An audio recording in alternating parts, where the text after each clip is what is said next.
Anda kembali bersama kami pemirsa, saya langsung ke Mas Burhanuddin. Mas Burhan, kalau tadi Pak Teguh mengatakan untuk pemilih di Jawa Tengah ini sebenarnya bukan pertarungan tentang figur, tapi tentang partai. Apakah dari pengamatan Mas Burhanuddin seperti itu juga? Karena kalau kita lihat kan misalnya sosok Gibran ini di belakangnya adalah ada Jokowi efek, faktor Pak Jokowi sangat besar. Belum lagi dari faktor milenial, anak muda. Ya kalau melihat Jawa Tengah memang betul yang disampaikan Pak Teguh ya, faktor party ID terutama PD Perjuangan itu sangat tinggi. Jadi kalau kita lihat ke belakang, ada banyak tokoh yang melawan dominasi PD Perjuangan tapi gagal total, termasuk salah satunya adalah Ibu Rusti Ningsih. Beliau adalah wakil gubernur Pak Bibit. Waktu itu Pak Bibit didukung oleh PD Perjuangan, di periode pertama menang, tetapi di periode kedua maju melalui Partai Demokrat kalah karena melawan PD Perjuangan. Demikian juga dengan Bu Risti Ningsih. Bu Risti ini adalah kader PD Perjuangan, mantan Bupati Kebumen, dengan penuh prestasi. Dia PD mendapatkan tiket dari PD Perjuangan untuk melawan Pak Bibit, tapi Ibu Mega di ujung justru memberikan tiket kepada Ganjar Pranowo yang saat itu ya kita sebut sebagai new kid on the block ya, karena beliau latar belakangnya adalah anggota DPR dari PDIP melawan nama-nama besar. Dan ternyata Ganjar unggul meskipun stat survei awalnya rendah. Sementara Rusti Ningsih kembali menelan pil pahit. Ya. Jadi poin saya memang betul ini ujian besar buat dominasi PD Perjuangan ketika dominasi itu akan coba dikalahkan oleh orang yang pernah dibesarkan Ibu Mega dan PD Perjuangan, yaitu Pak Jokowi dan Mas Gibran. Jadi ini saya sebut sebagai pertarungan antara mesin melawan kekuatan persona. Oke, Nah, Mas. apakah unggul Pak Jokowi atau PD Perjuangan kita lihat nanti. Bisa tidak mungkin kita melihat indikator-indikatornya? Sebenarnya menjadi pertanyaan kita semua nih Mas. Dari katakanlah indikator-indikator yang ada, yang mana lebih kuat efek dominasi masyarakat Jawa Tengah antara PDIP dengan Joko Widodo? Yang mana kira-kira lebih dicintai, yang lebih akan dipilih, lebih memberikan efek? Mas Burhan. Kita belum pernah mendapati situasi di mana PDI Perjuangan melawan Pak Jokowi seperti sekarang. Yang terjadi justru adalah kedua kekuatan persona Pak Jokowi dan kekuatan partai tadi bersatu. Dan ini yang menjelaskan mengapa dua kali pilpres itu Pak Jokowi menang telak. Di 2014 Pak Jokowi dengan kekuatan penuh PDI Perjuangan mendapatkan sekitar 66%, di 2019 naik jadi 77%. Jadi yang bisa kita uji adalah per hari ini itu menyatunya dua kekuatan antara Jokowi effect sebagai personal quality yang mendapatkan kecintaan di mata warga Jateng dan partai yang dominan di Jawa Tengah. Nah justru ya ke depan ini jadi ujian. Nah berdasarkan pengalaman sebelumnya yang melawan dominasi PDIP kalah, termasuk yang berasal dari kadernya sendiri. Tadi saya menyebut Ibu Rusti.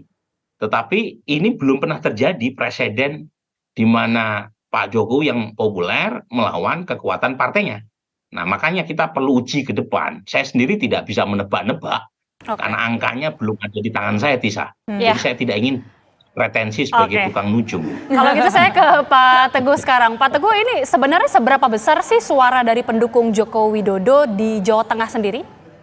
Ya, kalau pengalaman Jawa Tengah itu kan punya tradisi yang tidak bisa dijadikan sebagai pembanding provinsi lain. Jadi Jawa Tengah, dominasi PDI Perjuangan, Jawa Tengah dan Bali itu kan satu dua lokasi yang sangat kuat. Di mana kita juga ingat di Jawa Tengah itu tradisi PDI Perjuangan, tumpah darah terhadap loyalitas terhadap Megawati tegak lurus, kemudian tanpa kompromi itu sudah terjadi. Kita ingat dulu juga sempat ada kerusuhan di Solo waktu itu ketika Megawati diganggu. Jadi saya kira apa yang disampaikan Mas Burhanuddin itu kan histori-histori itu tidak bisa dibantah. Termasuk Rusti Ningsih, kemudian termasuk yang terakhir juga Mardiono, dan banyak kekuatan-kekuatan yang akhirnya tidak cukup mampu. Nah tadi betul bahwa bagaimana dengan Jokowi efek itu. Pertanyaannya adalah apakah kemudian ada segmen-segmen lain yang barangkali Gibran bisa mengambil dari dominasi PDI Perjuangan. Misalnya tadi dikatakan mengenai pemilih pemula atau pemilih pemuda. Karena kalau saya lihat di Jawa Tengah itu asosiasi pemilih pemula atau pemuda itu bukan otomatis memilih orang muda.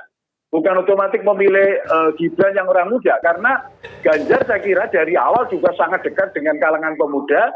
Bahkan kemenangan Ganjar waktu itu ketika debat publik Gubernur Jawa Tengah, itu salah satu kekalahan dari Bibit Loy waktu itu adalah ketidakmampuan memberikan respon terhadap tuntutan-tuntutan para pemilih pemula dan pemuda. Dan waktu itu Ganjar cukup berhasil ya meyakinkan bahwa pemilih pemuda bisa mengikuti ritme-ritme kebijakan yang dimainkan oleh Ganjar Pranowo. Jadi saya kira kalau melihat seperti ini maka Jokowi effect itu memang akan menjadi test case di Jawa Tengah ya. Apakah yang selama ini figur-figur selalu kalah dengan kekuatan partai yang begitu solid, kita juga harus ingat ya Mbak Tisa, Jawa Tengah sekitar 23 bupati wali kotanya itu adalah bupati PDI Perjuangan.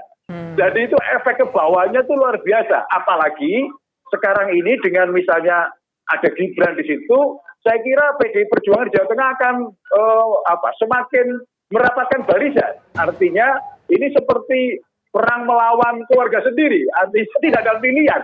Jadi saya kira ini menarik ya, bagaimana nanti kita lihat apakah Jokowi efek itu akan mampu menembus soliditas partai politik sebagai kandang banteng di tingkat nasional ini. Saya kira ini sebuah pertanyaan yang tidak ringan untuk Gibran dan timnya. Saya kira ini PR sangat berat dalam pandangan saya gitu. Baik, terima kasih. Mungkin ini sedikit ya. Silakan. Mungkin sedikit aja nih saya. Jadi kalau per survei terakhir yang kita lakukan, PDI Perjuangan itu di Jawa Tengah mendapatkan 47%. Nasional cuma dapat 25%. Artinya lebih dari proporsi nasional. Nah, asumsikan Tisa, 48% ini memilih Ganjar. Artinya masih ada peluang buat Pak Jokowi memainkan perannya dalam rangka menyukseskan Prabowo Gibran di kisaran antara 30 sampai 40%. Tetapi dugaan saya, Tisa, pemenangnya masih Ganjar di Jawa Tengah nanti. Tetapi tidak setelak seperti yang kita saksikan survei hari ini. Kalau sekarang kan 63 versus 26%. Tetapi faktor Gibran bisa mendongkrak mungkin sampai angka 35 sampai 40%. Tetapi hasil akhir tetap dimenangkan Ganjar Mahfud. Itu dugaan saya, gitu ya. Tentu bisa salah, tetapi kita tunggu nanti. Baik, terima kasih Pak Teguh Yuwono dan juga Mas Burhan atas waktunya sudah berbincang bersama kami. Kita lihat saja bagaimana nanti hasil akhirnya ya. Apakah kira-kira yang akan memenangkan di kandang banteng bisa jadi Prabowo Subianto bersanding dengan Gibran atau tetap Ganjar Pranowo dan Mahfud MD. Terima kasih Bapak semua, selamat sore. Baik, terima kasih Pak Teguh.